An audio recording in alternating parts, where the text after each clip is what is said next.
በካናዳ ካልጋሪ ሁለት ልጆቹን የገደለው አባት ፍርድ ቤት ቀረበ።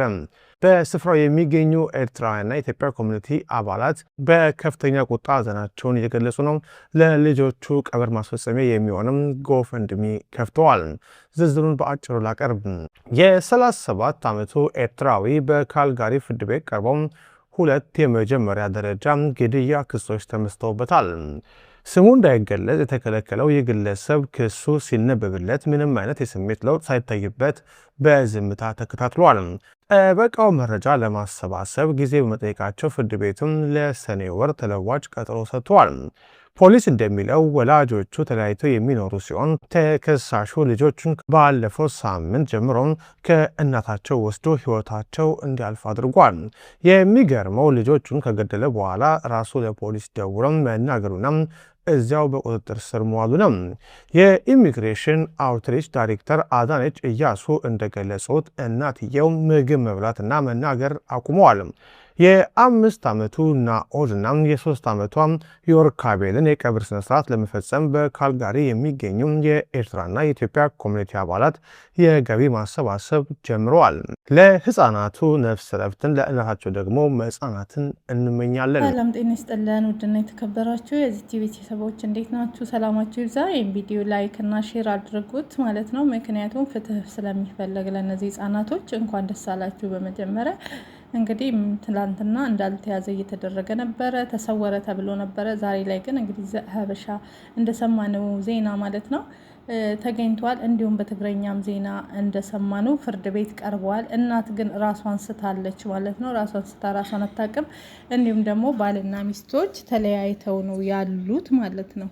እነሱ የሚኖሩት አንድ ቤት እንዳልሆነ ልጆቹን በትግረኛ ከተናገሩት ውስጥ ማለት ነው በካናዳ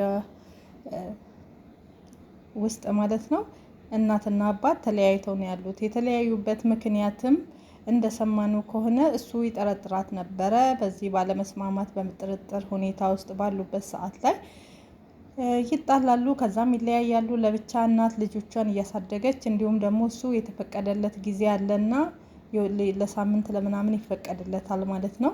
በህግ ያው የትም ቦታ ይፈቀዳል አባት ልጆቹን የማየት እድል እንዳለው ማለት ነው። እና በካናዳም ህግ ተፈቅዶለት ልጆቹን ለማየት ወስዶ እሱ ጋር ለማድረግ ለትንሽ ቀን ማለት ነው እዛም እዚህም እያሉ እንዲኖሩ ወስዶ ሰሞኑን እሱ ጋር ነበሩ ማለት ነው። ከዛም እሱ ጥርጣሬ ስላደረበት እነዚህ ልጆች የኔ አይደሉም የሚባል ነገር የተጣሉበትም በጥርጣሬ ምክንያት ነው። ከዛም ወስዶ እንግዲህ ዲኤንኤ አስመርምሮ ያው ሁሉም እያወሩ ያሉት አሁንም ማለት ነው በአጠቃላይ ይሄ ነው፣ ሌላ መንስኤ የለውም ማለት ነው። የዲኤንኤ ውጤት ነው ለዚህ ሁሉ ጉድ ያመጣው ማለት ነው። ከዛ ከምርመራው በኋላ እንግዲህ ልጆቹ ሁለቱም የሱ ሳይሆኑ ሲቀሩ ወደ እናትም ሳይመልስ ወዲያውኑ ብቻ የልጆቹን ህይወት ከነጠቀ በኋላ ራሱ ሂዶ ፍርድ ቤት እጁን እንደሰጠ ነው እየተናገሩ ያሉት ማለት ነው። የትግራይ ልጆች እንግዲህ በትግረኛ ቋንቋ ኤርትራውያንም እየተናገሩ ያሉት ላይቭ ላይ ይሄ ነው። እናት ግን ራሷን ስታለች። ይሄ ደግሞ መብት አይሆንም። መብቴ ነው ብላችሁ ካሰባችሁ ስህተት ነው። ምክንያቱም መፍታት አለ እኮ በቃ ከቤት ውስጥ ማባረር መፍታት። ተፋተው ነው ሲጀመር ያሉት አይደለ?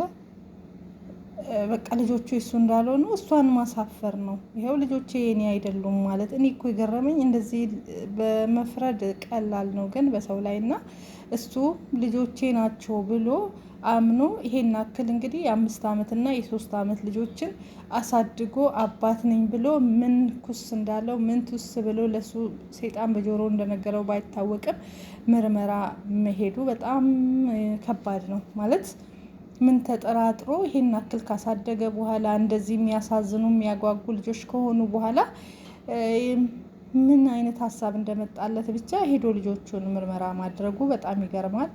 እንደተጠራጠረውም ደግሞ ልጆቹ የሱ ሳይሆኑ ቀሩ። እናት እንግዲህ እዚህ ጋር እንደምታዩት ነው፣ በጣም ቆንጅዬ ናት፣ ልጆቿን ነው የምትመስለው። አሁን ራሷን ስታለች የተባለ ነው እንግዲህ አልነቃችም። አዎ እንዴት ሁለት ልጅ በአንድ ጊዜ እንዴት ስትነቃለች? ሲጀመር እንዴት ስትነቃለች? ሁለቱም በአንድ ጀንበር አታ አሰባችሁት? በስደት ላይ ወልዳ ምን ብላ?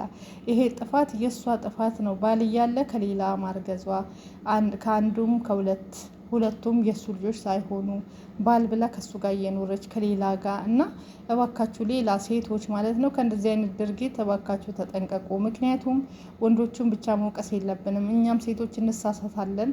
እንዲህ አይነት ደግሞ በጣም አጸያፊ ነው። ጭራሽ ልጆቼ ብሎ እንግዲህ በልጆቹ ላይ መወሰኑ በጣም አናዶኛል፣ አሳዝኖኛል። ምክንያቱም እነዚህ ህጻናቶች ምንም አያውቁ እዚች ምድር ላይ ከኬሌው ልጅኝ አላሏትም። እና ይሄን ነገር ለእናትየው ቢያደርግ ይሻላል። እውነቴን ነው የምለው፣ ይቅርታ አድርጉልኝ። ለእናትየውም አይገባም፣ ግን እንደው ከነዚህ ከህፃኖቹ ይቀላል። ለምን እሷ ቢያንስ ትልቅ ናት በቃ እንበል። እነዚህ እኮ ምንም አለምንም ማጽያታቸው በዚች ምድር ላይ ካለምንም ማጽያት ካለምንም ስራቸው ሁለቱንም ህይወት ነጥቆ ከዛን ሄዶ ለራሱ ለፖሊስ እጅ መስጠት ያሳዝናል። እንግዲህ ለቀብር ስነስርዓት ገንዘብ እየተዋጣ ነው ተብሏል። ያሳዝናል። ምን ነፍስ ይማር ይባላል። እነዚህ አንድ ፍሬ ህጻን ናቸው። ታሙም እንኳን አይደለም የሞቱት በፈጣሪ እጅ ሳይሆን በሰው እጅ ነው ህይወታቸው ያለፈ። በጣም ከባድ ነው፣ የሚያሳዝን ነው ማለት ነው። እና እኔ እንጃ ወስዶ ለእናትየው እስከነ ውጤቱ መመለስ ነበረበት እና ፍርድ ቤት ሂዶ መክሰስ ሁሉ ይችል ነበረ። ምክንያቱም ተቆራጭ እያለ እዚህ ጋር እናትን አትደግፋ እንደምታዋት ያለችው። ብቻ በጣም ከባድ ነው። በጣም ነው የሚያሳዝነው። በጣም ነው የሚያመው እውነት ለመናገር ማለት ነው። በጣም ነው ሰቅራጭ ነገር ነው። ምክንያቱም እነዚህ ምንም የማያውቁ ህፃን ላይ ከማድረግ በቃ እሷን ማሳፈር፣ መክሰስ፣ እስከ ዛሬ ድረስ ያሳደገበትን ወጪ ያወጣውን ለነዚህ ልጆቼ ብሎ የሞራን ካሳ ብዙ ነገር በፍርድ ቤት እንትን ማለት ይችል ነበረ። በፍርድ ቤት ከሱ እሷን ማስቀጣት ይችላል። የምርመራ ወረቀቱን አሳይቶ ልጆቹ እንዳልሆኑ እስካሁን ያሳደገበት ምን ያለው ብዙ ነገሩን እሷ አፍራ ትቀራለች። እሱ በነፃነት ወደ ራሱ ይዞራል።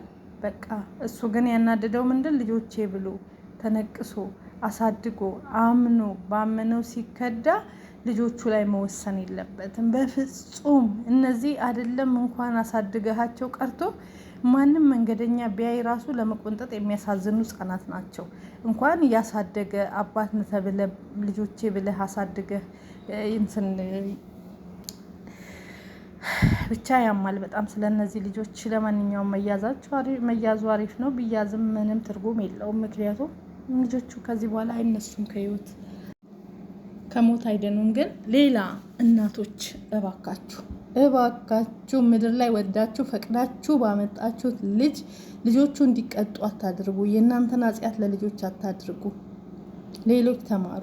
አይነቃም አይታወቅም እያላችሁ ትዳር እያላችሁ ከሌላ ወንድ እየወለዳችሁ መጨረሻ ላይ አባት የነቃ ቀን እንደዚህ ልጆቹን ሲያስመረምር የእሱ ሳይሆኑ ሲቀሩ አንድም አባት አይታችሁ ከሆነ 3 ልጆች ወልደው 3ቱም ልጆች ኢትዮጵያ ውስጥ አይታችኋል ቲክቶክ ላይ ብዬ አስባለሁ። የሚያሳዝኑ ሽማግሌ አባት እያለቀሱ እና የልጆቼ አባት ማነህ? የሚስቴ ውሽማና እና ልጆችን ውሰድ፣ ገንዘብ ጨምሬ ልስጥህ፣ እልል ብዬ ልዳርህ ና፣ 3ቱም ልጆች የኔ አይደሉም ብሎ እያለቀሱ በቃ በጣም የሚያሳዝኑ አዛውንት ሰውዬ እንትን ቪዲዮ ሰርተው አይተናል ማለት ነው። ሁላችንም ብዙ ሰው ተቀባብሎበታል። በጣም አንጀት የሚበሉ ይሄ ምንድነው ያንተ ነው እያለች ካሳደጉ ካረጁ በኋላ ልጆቹ ሲመረመሩ የሱ አይደሉም። አንድ ቀን እውነት ይወጣል። ውሸት እንደተደበቀ አይቀርም። አንድ ቀን ትዋረዳላችሁ። አሁን እንደ ድሮ አይደለም። የኬሌ እኮ የኬሌ ነበር ተብሎ ዝም አይባልም። አሁን ላይ የሆነ ጥርጣሬ ኮሽ ካለ ሄዶ ይመረምራሉ። ከዚህ ነፃ ለመውጣት ራሳችሁንም ነፃ ለመውጣት እባካችሁ ልጆቻችሁንም ነፃ ለማውጣት አሁን እዚህ ጋር ብትፈርጪ ብታለቅሺ አጣሽ እነዚህን የመሰሉ አበባ ልጆች። ይሄ ሁሉ ባንቺ ነው። አንዱን ተሳስተሽ እንኳን ወንዱ የሌላ ቢሆን ቢያንስ ሴቷ የሰውየው የዚህ የባልሽ ቢሆን እንኳን ይሁን፣ አንቺ ሁለቱንም ከሌላ ወለድሽ። ያንቺ እዳ ለነዚህ ምንም ለማያውቁ ዱዳዎች ተረፈ። ዛሬ ያለቀሽ፣ ፈነዳሽ፣ ፈረጥሽ፣ ምንም አታምጪ። ይብላኝ ለነዚህ ህፃናቶች በአንቺ ኃጢአት እነዚህ ለተቀጸፉት፣ በአንቺ ስራ የነዚህ ልጆች እድሜ ያጠረው ምንም የማያውቁ ህፃናት። በጣም ያሳዝናል። ብቻ ከባድ ነው። ሌሎች ግን ከዚህ ብትማሩ ደስ ይለኛል። መማር አለባችሁ። ምትልከሰከሱ ሴቶች ባል እያላችሁ በተለይ ሌላውን ተልከስከሱ። ልጅ ሲመጣ ነው ጉዱ። ልጅ ሲመጣ ነው የምትዋረጂው። ለአንቺ ብቻ አይደል፣ ልጅሽ ይዋረዳል፣ አንቺ ትዋረጃለሽ። እንዴ ምንድን ነው እሱ? ብቻ ፈጣሪ ልቦና ይስጣችሁ። ለህፃኖቹ ነፍስ ይማር፣ ለወዳጅ ዘመድ መጽናናትን ያድልልን፣ ለእናት መጽናናትን ያድልልን። መቼም አትጽናኝም በእርግጠኝነት። እንኳን አንቺ እኛን ቅጥል አድርገውናል እነዚህ ህፃናቶች እንዲህ የሚያማምሩ። እግዚአብሔር አምላክ ጽናቱን ይስጥሽ።